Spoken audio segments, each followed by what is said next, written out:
ಪತ್ರಿಕಾಗೋಷ್ಠಿಯನ್ನು ನಡೆಸುವ ಉದ್ದೇಶ ಇಷ್ಟೇ. ಸುಮಾರು ವರ್ಷಗಳಿಂದ ಸುಮಾರು 30 ವರ್ಷಗಳ ಮೇಲ್ಪಟ್ಟು ನಾವೇನು ಮಾದಿಗ ಸಂಘಟನೆಗಳು ನಮ್ಮ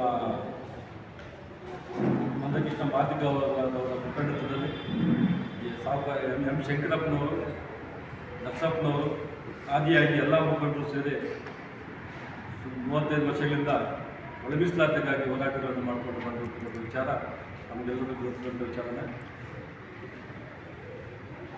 ಏನು BJP ಸರ್ಕಾರ ಇದ್ದಾಗ ಒಳ ಮೀಸಲಾತಿ ನಮಗೆ ಇದನ್ನ 17% ಮಾಡಿ 56% ಮಾಡಿ ಒಂದು ಇದಕ್ಕೆ ಕಳಿಸ್ಕೊಟ್ಟಾಗ ಮತ್ತೆ ಮತ್ತೆ ಕಾಂಗ್ರೆಸ್ ಸರ್ಕಾರ ಅಧಿಕಾರಕ್ಕೆ ಬಂತು. ಕಾಂಗ್ರೆಸ್ ಸರ್ಕಾರ ಅಧಿಕಾರಕ್ಕೆ ಬಂದಾಗ ಒಳ ಮೀಸಲಾತಿಯನ್ನು ನಾವು ಮಾಡಿರ್ತಿತ್ತು ಅಂತ ಹೇಳ್ಬಿಟ್ಟು ಅವರ ಪ್ರಣಾಳಿಕೆಯಲ್ಲೂ ಕೂಡ ಮಾತು ಕೊಟ್ಟಿದ್ರು.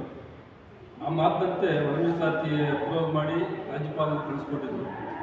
ಆ ರಾಜ್ಯಪಾಲರು ಕಳಿಸ್ಕೊಟ್ಟಾಗ ಏನಾಯ್ತು ಅಂದರೆ 17% ಇದ್ದಿದ್ದನ್ನ ಮಾಡೋಕ್ಕಾಗಲ್ಲ, ಮೊದಲೇನಿತ್ತು 15% ಇದ್ದಿತ್ತು ಅದನ್ನೇ ಮಾಡಿ ನಾವು ಕಳಿಸ್ತೀವಿ ಅಂತ ಹೇಳ್ಬಿಟ್ಟು ಒಂದು ನಿರ್ಧಾರ ಮಾಡಿದಾಗ ಸರ್ಕಾರ ಒಪ್ಪಿಕೊಂಡು 15% ಮೀಸಲಾತಿಯನ್ನು ಕೊಟ್ಟಿದೆ.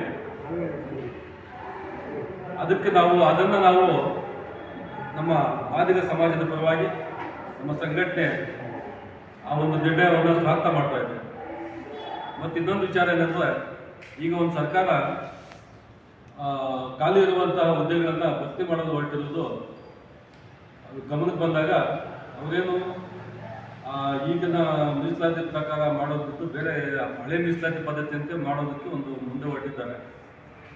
ಅದರಲ್ಲಿ ಏನು ನಮ್ಮ ದಲಿತ ಹಿಂದುಳಿದ ಹಿಂದುಳಿದ ವರ್ಗಕ್ಕೆ ಅನ್ಯಾಯ ಆಗುತ್ತೆ ಅಂತ ಹೇಳ್ಬಿಟ್ಟು ನಾವು ಭಾವಿಸಿ ತಾವು ದಯವಿಟ್ಟು ಆ ಥರ ಮಾಡಬಾರ್ದು. ಏನು ರಾಜ್ಯಪಾಲರು ಅಂಕಿತ ಆಗಿದೆ 15% ಮೀಸಲಾತಿ 50% ಒಳಗಡೆ ನೀವು ಮಾಡಿ ಅಂತೇಳಿ ಒಂದು ಆದೇಶ ಅಂಗೀಕಾರ ಮಾಡಿದ್ದಾರೆ. ಅದ್ರ ಪ್ರಕಾರ ನಮಗೆ ಒಳ ಮೀಸಲಾತಿಯಲ್ಲಿ ಸರ್ಕಾರಿ ಹುದ್ದೆಗಳನ್ನು ಭರ್ತಿ ಮಾಡಬೇಕಂತ ಹೇಳ್ಬಿಟ್ಟು ಈ ಮೂಲಕ ಸರ್ಕಾರವನ್ನು ಒತ್ತಾಯಿಸ್ತಾ ಇದ್ದೇವೆ. ನಮ್ಮ ಹುದ್ದೆಗಳನ್ನು ಭರ್ತಿ ಮಾಡಿದಾಗ ಎಲ್ಲ ಸಮಾಜಕ್ಕೂ ಕೂಡ ಸಮಾನವಾಗಿ ಒಂದು ನ್ಯಾಯ ಸಿಕ್ಕಂತಾಗುತ್ತದೆ. ಇದನ್ನ ಸರ್ಕಾರ ಈ ಕೂಡಲೇ ಏನು ಹಳೆಯ ರೋಸ್ಟರನ್ನು ವಜಾಗೊಳಿಸಿ ಈಗಿರುವಂಥ 50% ಮೀಸಲಾತಿಯಲ್ಲಿ ಸರ್ಕಾರಿ ಹುದ್ದೆಗಳನ್ನು ಭರ್ತಿ ಮಾಡಬೇಕಂತ ಹೇಳ್ಬಿಟ್ಟು ನಮ್ಮ ಕರ್ನಾಟಕ ಮಾದಾರ ಮಹಾಸಭಾ ಸಂಘಟನೆ ವತಿಯಿಂದ ನಾವು ಸರ್ಕಾರವನ್ನು ಒತ್ತಾಯ ಮಾಡ್ತಾ ಇದ್ದೇವೆ.